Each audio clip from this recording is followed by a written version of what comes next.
Un homme qui imposait rien que par sa présence sur scène. Cet homme, c'était Markus Rühl. Surnommé par les autres concurrents la bête allemande, ses mensurations en compétition étaient tout simplement absurdes. 127 kg, 152 cm de tour de poitrine, 84 cm de tour de cuisse, 96 cm de tour de taille, incroyable mais vrai. 64 cm de tour de biceps. Tout cela pour 1,78 m de hauteur, l'un des principaux noms de la génération fric du culturisme. L'ère fric du culturisme est une période qui s'est distinguée par l'exhibition de corps extrêmement musclés et volumineux, avec des proportions hors du commun. Cette ère a débuté dans les années 90 et a été marquée par l'apparition de culturistes comme Ronnie Coleman, Jay Cutler, Nasser El Sonbaty et Markus Rühl. Cette époque du culturisme a été un moment marquant pour le sport, où les athlètes ont poussé leur corps à des extrêmes jamais vus auparavant. Les athlètes de cette époque se distinguaient non seulement par la quantité de muscles, mais aussi par leur définition, avec une silhouette très volumineuse. Leurs athlètes étaient de véritables modèles de discipline,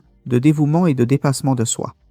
Et ils ont laissé un héritage important, qui est encore rappelé et valorisé par de nombreux pratiquants de culturisme. L'un de ces grands noms fut Markus Rühl, sinon celui qui représente le plus la génération fric du culturisme. Et dans cette vidéo, nous allons découvrir un peu de l'histoire de ce monstre sur scène.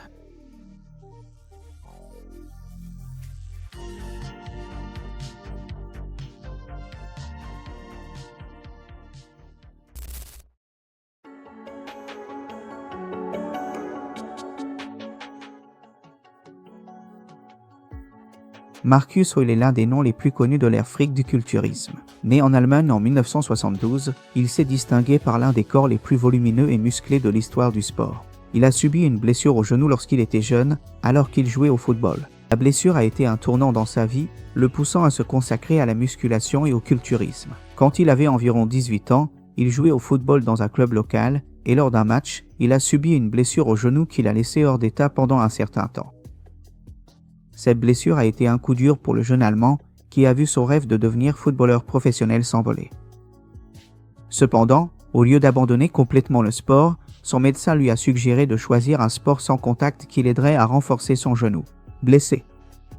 Il a donc décidé de se lancer dans un autre sport qui exigeait aussi force et habileté physique, le culturisme. Il a commencé à s'entraîner sérieusement à la musculation, se consacrant à construire un physique musclé et volumineux.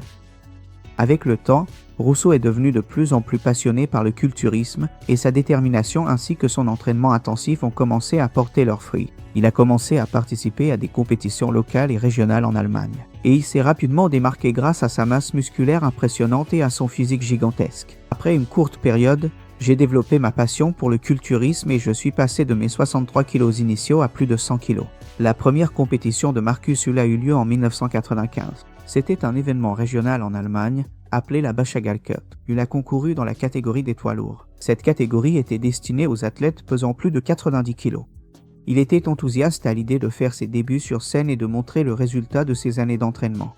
Après 5 ans d'efforts acharnés et 110 kg, il est monté sur scène. Lors de la compétition, il a présenté un physique massif et impressionnant, ce qui lui a valu la première place dans la catégorie des poids lourds. Malgré sa première participation à une compétition, il montrait déjà un grand potentiel et un talent naturel pour le culturisme. La victoire de Rühl a été un véritable tremplin pour sa carrière. Il a continué à s'entraîner dur et à participer à des compétitions locales et régionales en Allemagne. Il n'a pas tardé à se faire remarquer au niveau national, mais il savait qu'il devait encore gagner. Au minimum, il lui fallait prendre 8 kg de masse pour pouvoir concourir au niveau professionnel.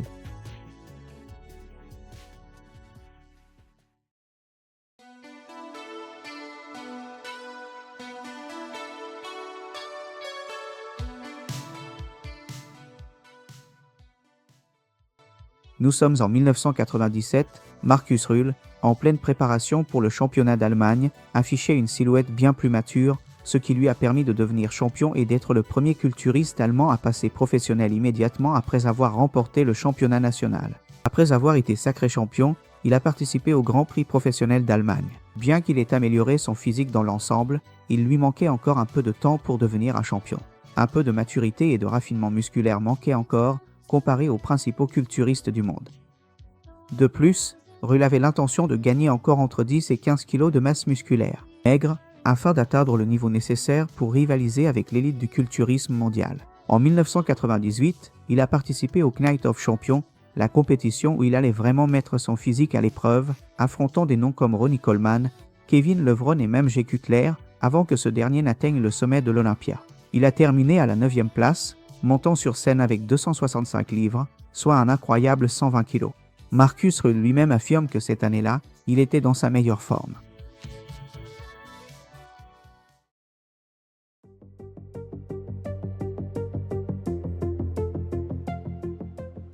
En 1999, il a commencé sa trajectoire sur les scènes de l'Olympia. Cette année-là, des tests étaient déjà effectués sur les compétiteurs. Il a commis une erreur et a été disqualifié pour avoir été testé positif au diurétique. Entre 2000 et 2006, la carrière de Marcus dans le culturisme battait son plein.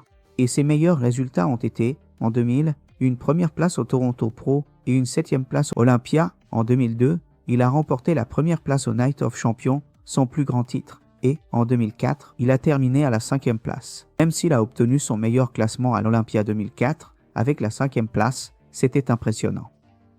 Sur scène, jusqu'à aujourd'hui, il est considéré comme l'un des plus grands deltoïdes ayant jamais foulé la compétition. Les deltoïdes du mutant allemand sont peut-être les plus développés, parmi les culturistes de l'IFBB. Malheureusement, pour les juges, il manquait de symétrie et de proportion. Son entraînement était basé sur un principe, utiliser les charges les plus lourdes possibles à chaque exercice. Marcus croit que seule l'utilisation de charges maximales peut stimuler la croissance musculaire. Les entraînements fous avec des charges énormes, une prise de masse monstrueuse qui impressionnait partout où il passait, et que l'on peut voir dans la vidéo est son moment emblématique, faire les courses au supermarché, attirant tous les regards sur son physique. Marcus Ruhl, la bête allemande qui a impressionné les scènes par sa taille et ses proportions. Il est encore aujourd'hui gigantesque, très actif sur ses réseaux sociaux, avec plus de 700 000 abonnés sur Instagram, et il possède aussi sa propre marque de compléments alimentaires. Un athlète toujours charismatique, qui, en plus de conquérir le public avec son physique, a toujours été reconnu pour sa sympathie. Il a affronté les plus grands noms de l'histoire, de Ronnie Coleman à Jay Cutler, laissant un héritage immense. Le défric, Marcus Ruhl. J'espère que la vidéo vous a plu. Si vous aimez l'univers du bodybuilding, n'oubliez pas de vous abonner à la chaîne et d'activer les notifications. Nous allons raconter de nombreuses histoires des plus grands athlètes du sport. D'autres vidéos déjà réalisées vont s'afficher ici à l'écran. N'hésitez pas à aller les voir, vraiment. Du beau contenu est en train d'être produit. Je vous attends dans la prochaine vidéo. À bientôt!